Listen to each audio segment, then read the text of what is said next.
Hello, good morning. I'm reading another Nigerian story this morning. A few days ago, I read you Growing My Hair Again by Chika Inigwe. We're discussing Growing My Hair Again and this story that I'm going to read you now in Worsley this morning. We're going to discuss them in Didsbury again in a few weeks.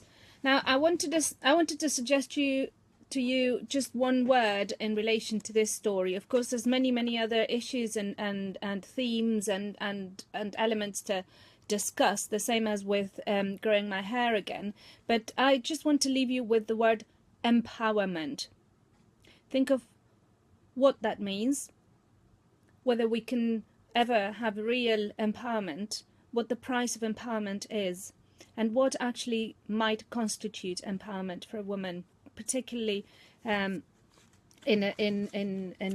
certain sort of cultural contexts. Of course, there's going to be politics and activism, political commitment, etc. But I just want us to think of empowerment, both in this story and in Unigwe's story as well. So I'm reading you Kelemo's Woman this morning by Molara Wood from Nigeria. Kelemo's Woman.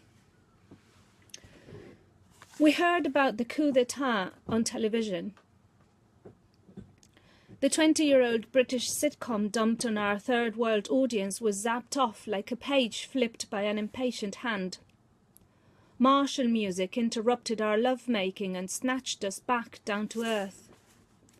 The tight rhythm of our bodies jolted, and Kelemo prized himself apart from me with a desperate urgency. Bold, block letters across the screen spelled out "Newsflash." What? Kelemo's eyes popped wide in shock. I should say I was shocked too, but the coup was not unexpected. At least I didn't think so. A wave of public disaffection had been rumbling against our rulers for some time. The way I saw it, something had to give, and this was it. Our country's coat of arms filled the small screen. The motifs looked like they had been painted on by a brush dipped in runny palette, thanks to the old television set whose colour definition had long lost its sharpness.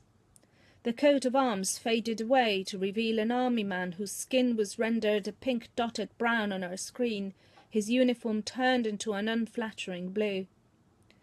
Our flag hung limp, downcast next to the goggled general, whose halting rhetoric informed us that we were now under martial law. The Army Ruling Council was being constituted to govern and to set a timeline for return to civilian rule. Civilian rule? Not if they can help it. Kelemo flopped back onto the pillow. The army will want to sit this one out for years and years. He propped himself back on one elbow, the better to see the rising dictator on television. A nationwide curfew had been imposed, the general intoned in a wooden voice. Any miscreants or saboteurs seeking to destabilize the nation would be arrested or shot on sight. Miscreants? We are in for it now, for sure. Kelemo buried his face in his hands. Now the spectacle of ordinary citizens criminalized into saboteurs before our eyes. Kelemo's eyes darted around the room. This is the worst that could happen. Politicians were corrupt, but the army can only be worse. Soldiers belong in the barracks, not in government. He pointed in frustration at the screen. How can this goon say that the army is doing this for the country's good? Who are they fooling? They're in this for themselves. See the Rolex on his fat wrist? The cover sheet peeled away as I slinked up to Kelemo. I let my breasts caress his back as I curled around him. It usually worked, but not this time. He sat up impatiently and planted his feet on the faded black and white of the checkered linoleum floor. Civil society must rise against the nascent tyranny. We have to lobby the international community, force them into taking a stand. We must agitate, strategize. The struggle begins here and now. No time to waste. All right-thinking people have a duty to resist this. It was beginning to sound like the speeches Kelemo delivered on podiums at rallies ringed by the police, their tear gas and batons ready. The one thing missing was his signature pose with fists in the air like some god invoking mortal anger, to galvanize people into believing they were comrades with one societal vision. I knew it all well. The hiding underground, the imprisonment without charge, the dicey, precarious life we had lived in our 4 years together. A life to which I was vicariously sentenced. I had grown weary of it. We were lucky to have had some peace and quiet of late, lying low in this rented room, sharing inadequate kitchen and toilet facilities with others in an overcrowded tenement building. I avoided contact with the walls always, to keep the old curling paint from flaking onto my clothes. But now, Kelemo's activist seal was rising again. It had never died away, no. And this time the implications for our lives were even more unpredictable. Just don't start getting ideas, I said. This is the army now, you know. The politicians just threw you in jail for kicks now and then. Soldiers are humorless. They will do much worse.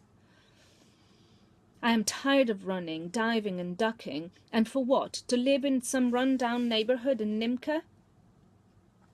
Soldiers are humorless. They will do much worse. Your words, Iriola, not mine, Kelemo hissed. At least we agreed on one thing. But me no buts, Iriola, he cut in. This neighbourhood, this community has potential. I believe in this place, decrepit as it is. It has given us sanctuary.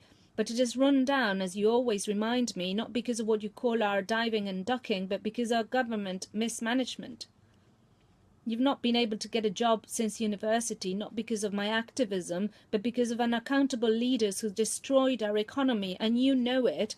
This country is being run to the ground, and soldiers will only speed up the burial. You, me, and others like us are going to have to fight and sacrifice to turn around the course of this nation. But I've already sacrificed, Kelemo, I cried. Remember my mother?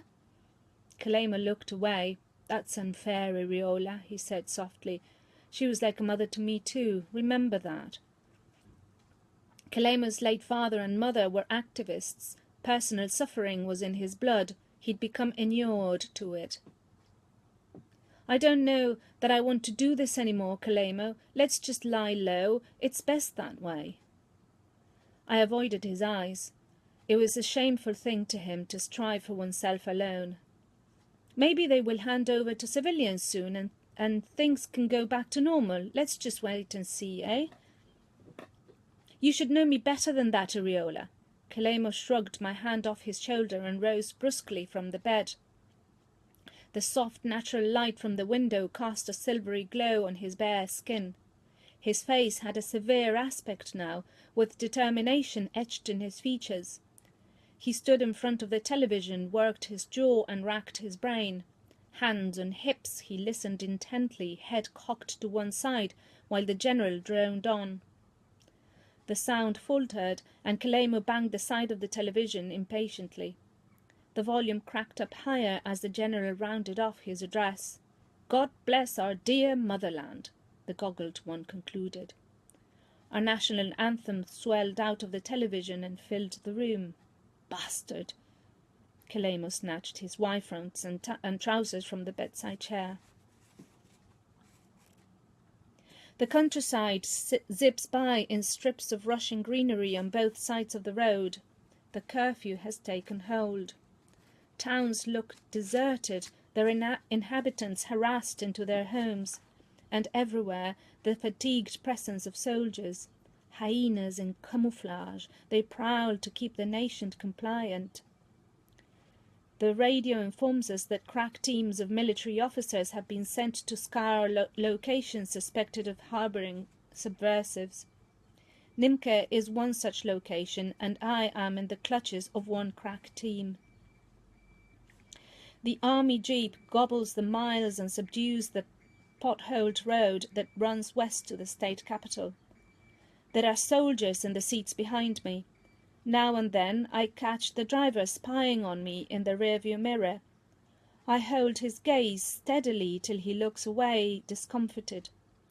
I smile to myself and steal a quick glance at the senior officer in the front passenger seat. The brigadier has not looked back since we left Nimke. A stream of news spews from the jeep's radio. New government structures are in place, and shadowy persons who now will steer our nation's destiny are stepping out of the anonymity of their barracks. 2 decrees are announced.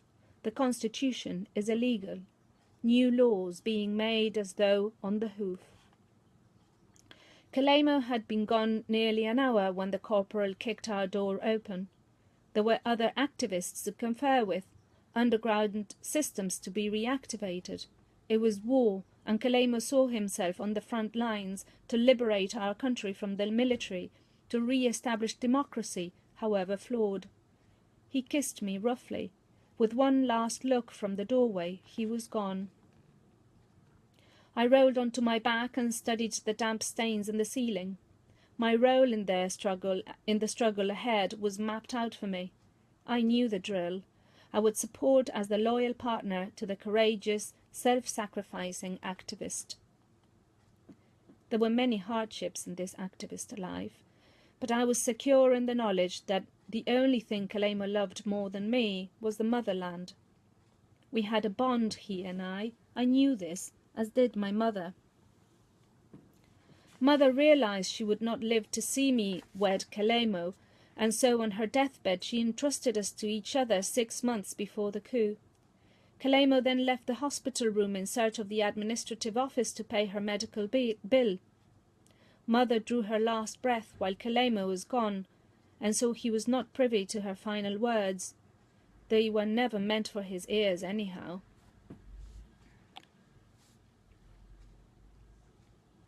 Iriola, Mother's voice was hoarse, her breathing laboured. You have no father, and now you will have no mother. She allowed a dramatic pause. Iriola, this country of ours cannot be helped. No matter what the likes of Kelemo do, no matter the sacrifice, this country can come to no good. No good, you hear me? Another pause. Her eyes burned into mine from sockets deep in the shrunken face. The light in those eyes tormented me with a vision of an end that lurked for me in some dingy hideout someplace. Mother spoke to steer me away from that end. Iriola, trust no one. Allow yourself to be pulled down by no one. I mean no one. Don't be like me, slaving all my life to stand by men, and for what? To die of a wasting disease before my time? Iriola, I beg of you, if the house is falling or the boat is sinking, secure for yourself a safe landing, a comfortable patch. Now you will have no mother. The person to watch over you is you. Mother allowed herself another pause, a lasting pause. We left the hospital and returned to our city flat, but there was no room for my grief. A stone on the kitchen window's outer ledge alerted Kelemo to collect a note written in code from a nearby canteen. Such tactics were part of his underground information system. I caught sight of my face in our hallway mirror while he was gone, and quickly looked away, repelled by my reddened eyes, swollen from crying. "What is it now?" I asked on Kelemo's return. "Wait." He raised a hand for silence and closed the door carefully behind him. One hand picked at several days' growth of facial hair as he deciphered the note. "Iriola," he said finally. "Yes?" Kelemo smirked bitterly. "Judge Belando has dispensed his special brand of justice again." "Belando, that government stooge. What is he up to now? Whose head is on the block this time?" "It's my head, Iriola." Kelemo drew a deep breath. "He has granted the police an arrest warrant." I began to shake. Oh God, not now. Kelemo caught me before I could slump to the floor. We'll have to leave this place tonight. The police will raid us by morning, and they won't take prisoners. It will be a show of force for the restive populace. They will claim I was shot while trying to evade arrest. You're not safe either. We've got to get what we can get and go." "No!" My cry was like an arrow through my own ears. "Iriola, the neighbours." "Damn the neighbours. What about my mother? I can't leave her in the morgue and run, Kelemo. You, see where it's led me? What about my mother?" "I'm sorry, Iriola. I don't mean to put you through this, but it's better to be safe. What use are we to the struggle if we are killed? And you're no use to your mother dead. Think about it. She would want you to get away in these circumstances. She would understand. Listen to what I am telling you." Kelemo shook me. He spoke in short, urgent bursts. "We have to go. A contact from my student union days will be by the harbour in an hour. We've got to be there." I cried and cried, hitting Kelemo repeatedly on the chest. He grabbed my hands and held me tighter to him. "Shh," he soothed. "There's a safe house waiting for us in Nimke, a small town about 200 miles from here." We fled under the veil of night from the harbour. The contact kept his dark glasses on the whole time we were there, but he genuflected constantly to Kelemo, the activist leader. 3 motorbikes zoomed out of the darkness at the contact's signal, the lights rendering me temporarily sightless. Kelemo got on behind the first moped rider, I climbed onto the second, and the contact jumped onto the third. We would be in time to catch the intercity night haulage vehicles from the motor park. The city's light shimmered upon the rippling waters of the harbour as we sped off. In the back of a goods truck later that night, among lumpy sacks of cassava and rice, I found I could not sleep. Kelemo snored heavily while I lay my head on his chest and wept into the dark, musty air. I wished I had not had to go on the run with him, but where else would I go? My mother's old tenement room was no longer there. Her landlord made me collect her things during the final stretch in hospital and locked up the place because of unpaid rent. I had nowhere to go. It was Kelemo or nothing. I was his woman. Stars twinkled in the sky overhead, and Mother's last words came back to me. I wiped my tears and wondered how it would feel to be my own woman. It was a month after we arrived in Nimke before Kelemo could organize the money to pay someone who paid someone to arrange a burial for my mother in the city. From the window of the Nimke safe house that turned out to be only a single dingy room, I looked down the winding alleyway outside and dreamed of the day I would see my mother's final resting place. Kelemo was one of the subversives whose names were being read out on the corporal's radio as he advanced further into her room. The army man's boots stamped dirty imprint on the floor. I could hear the commotion as other soldiers rampaged through the tenement. I rose from the bed and held the cover to myself. The woman in the next room screamed at the top of her lungs and begged a soldier, "Please, don't, don't, don't!" I heard the laughter as her cries were defeated into whimpers. No use begging hyenas, I thought. I promised myself that whatever would be taken from me, I would freely give, of my own will. The corporal's eyes traced a lusty line down the length of my body, and I allowed my cover-cloth to slip to the floor. Later, the corporal led me through the temporary encampment of the local primary school, past its low hedges roughly cut by the lone gardener with his machete in the sun, past the classrooms whose outer walls had in time acquired the colour of dust, past the browning lawn of patchy grass-stuffed red earth and stone. On a normal day at recess, the school compound would pulsate with the noise and chatter of scores of pupils.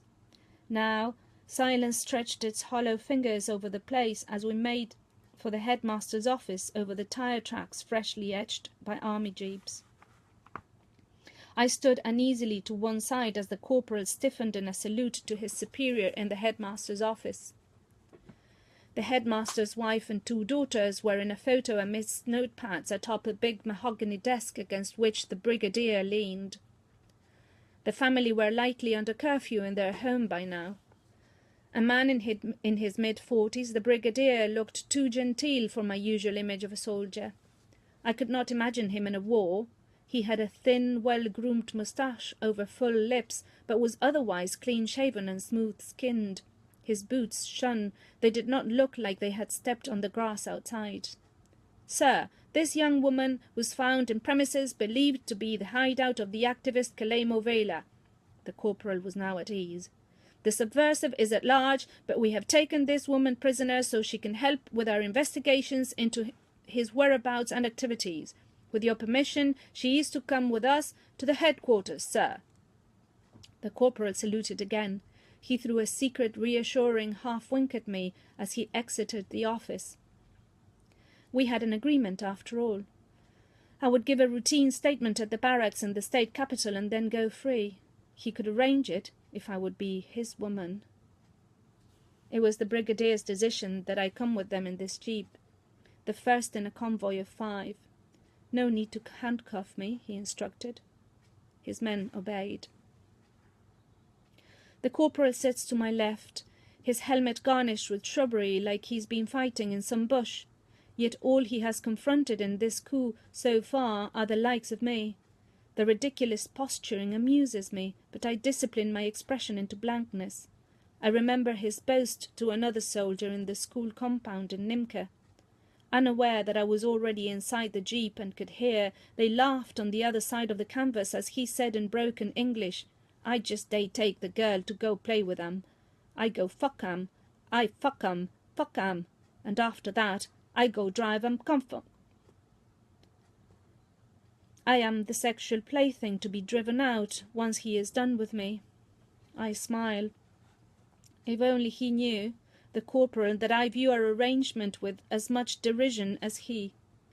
If he knew of my deal with his superior, a deal I negotiated at my shrewd best on my knees, alone with the brigadier behind the closed door of the headmaster's office. The brigadier's fly was splayed open in front of me, and he gasped as he gave into spasms. He touched the nape of my neck with such longing, his wedding band was cool on my skin. He promised me everything I wanted and more when I rose to meet his eyes. I had a degree in biology. I needed a job. I wanted to live safe and well. I had yet to see my mother's grave. No problem.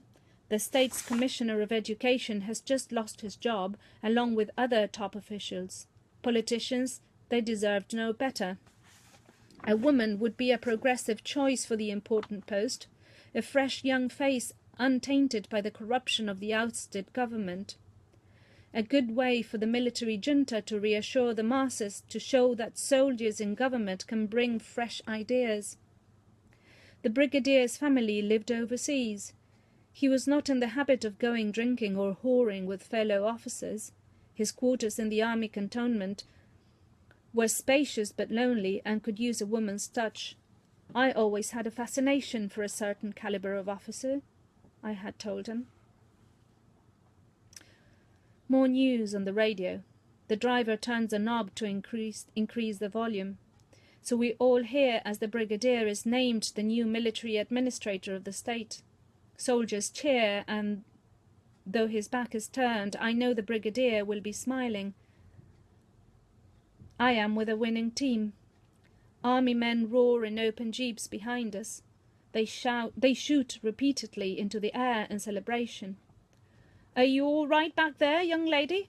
the brigadier finally turns round to ask, when the noise has died down a little. I nod and lock eyes with him to affirm our pact. Then I lean back in the seat and close my eyes in relief. More news on the subversives. Kelemo has been apprehended in a nearby town. My eyes remain shut, and I steel myself to keep from wincing. I focus on the motion of the jeep gliding me onto a new life. I pray Kelemo survives. I suppose he will wonder why when he learns about the choice I have made. But Kelemo was not in that hospital room when my mother breathed her last, and I always obeyed my mother. That was Kelemo's Woman by Molara Wood. I hope you've enjoyed it. Do let me know what you thought of the story, what your ideas are. Thank you for listening, and see you next time.